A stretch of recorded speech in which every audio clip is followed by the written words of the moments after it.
Selamat sore, Bapak Ibu para dosen sekalian dan teman-teman sekalian. Kami dari kelompok 4 untuk K3 mata kuliah Organisasi dan Arsitektur Komputer. Di sini proyek kami adalah tentang bahasa assembly, yaitu konversi bilangan desimal ke biner. Kelompok kami terdiri dari saya sendiri, Felicia, lalu ada Torik, ada Inzaghi, dan juga Jornan. Oke, untuk poin yang pertama, yaitu adalah apa sih mode pengalamatan yang kami gunakan dalam proyek kami. Mode pengalamatan itu yang pertama adalah immediate addressing, yaitu yang dapat ditunjukkan dari kode move ECX 0 ini. Lalu ada direct addressing dengan kode yang ini, move EX dengan variabelnya itu hello.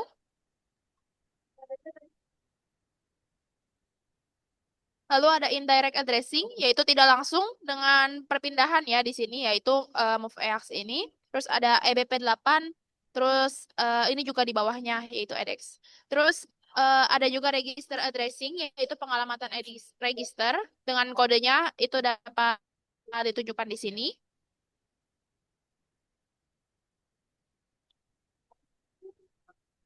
Lalu yang terakhir adalah memory addressing untuk data, yaitu ini charbuf. Dan program ini paling dominan menggunakan register addressing dan juga immediate addressing untuk operasi aritmatika dasar. Dan juga indirect addressing ya, with displacement untuk mengelola parameter fungsi melalui stack frame. Dan penggunaan EBP8 ini adalah teknik standar dalam assembly x86 untuk mengakses parameter yang di-push ke stack sebelum pemanggilan fungsi. Lalu boleh di next, nanti akan dilanjutkan oleh. Oke, selanjutnya saya akan menjelaskan tentang intrusi aritmetika pada program yang sudah kita buat, yang merupakan bagian penting dalam pemrograman assembly. Intrusi aritmetika adalah intruksi yang digunakan oleh prosesor untuk melakukan operasi perhitungan dasar, seperti penjumlahan, pengurangan, pembagian, maupun penambahan nilai. Dalam program yang kami buat, terdapat tiga jenis instruksi aritmetika utama yang kami gunakan, yaitu sub pengurangan, increment penambahan, dan CMP perbandingan. Nah, selanjutnya saya akan menjelaskan tentang instruksi aritmetika sub subtraction, yang dimana instruksi ini digunakan untuk mengurangi nilai dalam register. Nah, di dalam program konversi bilangan desimal ke biner yang kami buat, instruksi sub digunakan dalam tiga bagian utama yang masing-masing punya fungsi berbeda. Yang pertama itu ada mode to loop untuk menghitung sisa bagi dua modulus. Nah, di sini ada sub EBX2. Pada bagian ini, kita secara manual mengurangkan EBX dengan 2 terus-menerus sampai nilainya kurang dari 2. Ini adalah cara kita menghitung sisa pembagian dengan 2 atau modulus tanpa menggunakan instruction mode. Nah, yang kedua, di sini ada divide loop yang dimana kodenya yaitu sub EX2. Setelah didapat sisa bagi, misal satu, jika diperlukan, kita kurangi nilai EX sebanyak satu. Hal ini dilakukan untuk menyesuaikan nilai supaya bisa dibagi dua secara integer. Jadi instruksi ini membantu menjaga hasil pembagian tetap akurat. Nah, yang ketiga itu ada mood mood down. Di sini sub EX1. Nah, di sini kita juga menggunakan sub untuk melakukan pembagian secara bertahap. Setiap kali EX dikurang satu, satu kita anggap itu satu langkah pembagian. Hasil pembagian dicatat dengan ins EDX.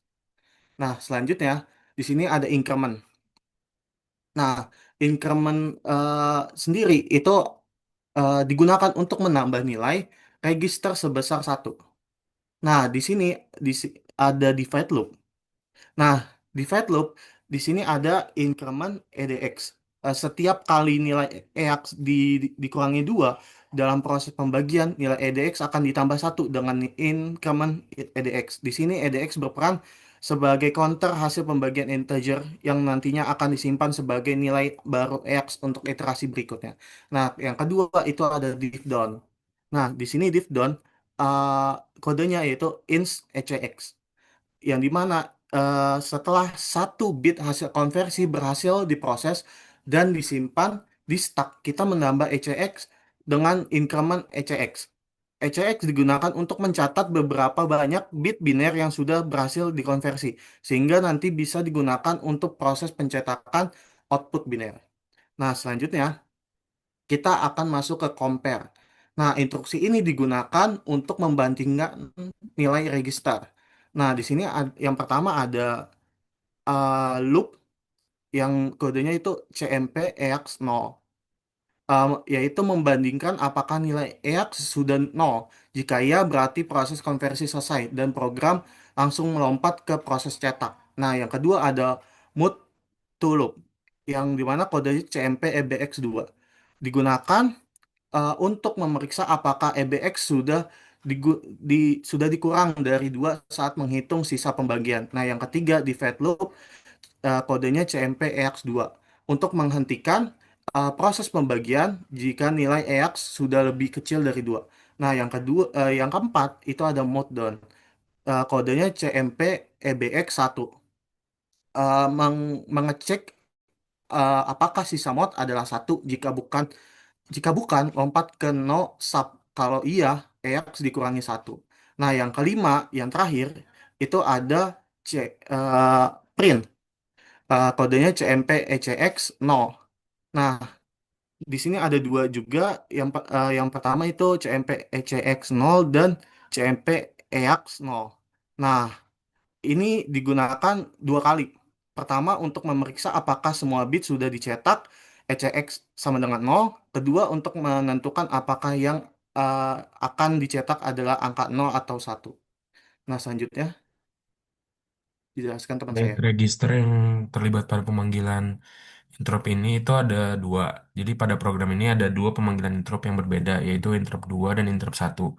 Nah, dalam konteks sistem operasi sederhana ini atau lingkungan belajar assembly, di mana biasanya sistem itu dipetakan sama nomor interrupt yang rendah, register IAX ini tuh adalah register utama yang digunakan untuk berkomunikasi sama sistem operasinya. Ya, contohnya pada kode IAX Hello Interrupt 2 ini itu untuk menyimpan alat memori dari data yang akan diproses oleh interrupt itu sendiri. Nah, buat yang interrupt ke satu itu fungsinya itu untuk menampilkan nilai numeric yang ada di kodenya.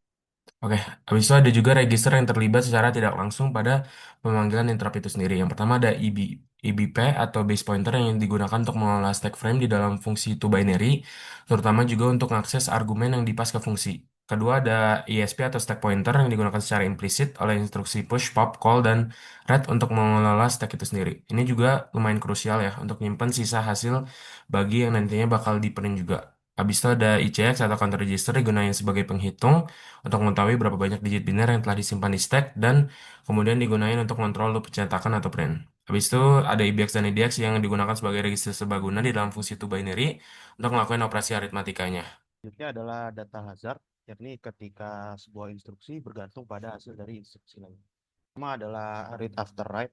Ini terjadi ketika ada sebuah register mencoba membaca dari ada instruksi mencoba membaca dari register setelah hasil dari instruksi sebelumnya menulis.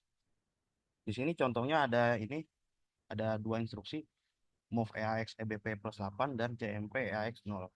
Ini misalkan jika CMP AX 0-nya dibaca duluan, maka nanti hasilnya bisa masih jadi dari eh, memori yang lama gitu. Hingga terjadi data hazard read after write. Lalu selanjutnya contoh kedua adalah write after read. Ini terjadi ketika ada sebuah instruksi menulis ke register yang sebelumnya baru saja dibaca. Di sini contohnya ada itu instruksi yang paling atas sama yang paling bawah tuh move EBX EX sama sub EX 1. Di sini jika sub dijalankan lebih cepat, maka nanti data EAC bisa berubah sebelum sempat disalin ke EBX. Selanjutnya, yang terakhir adalah next slide, write after write. Ini terjadi ketika ada dua instruksi yang sama-sama menulis ke register yang sama. Ini contohnya kita bisa lihat ada yang pop EAX dan move EAX 1. Ini terjadi misalkan jika move yang bawah nih yang move jalan dulu, nanti hasil popnya akan tertimpa gitu. Sehingga terjadi data hazard. Baik, itu saja dari kami. Mohon maaf bila ada kesalahan.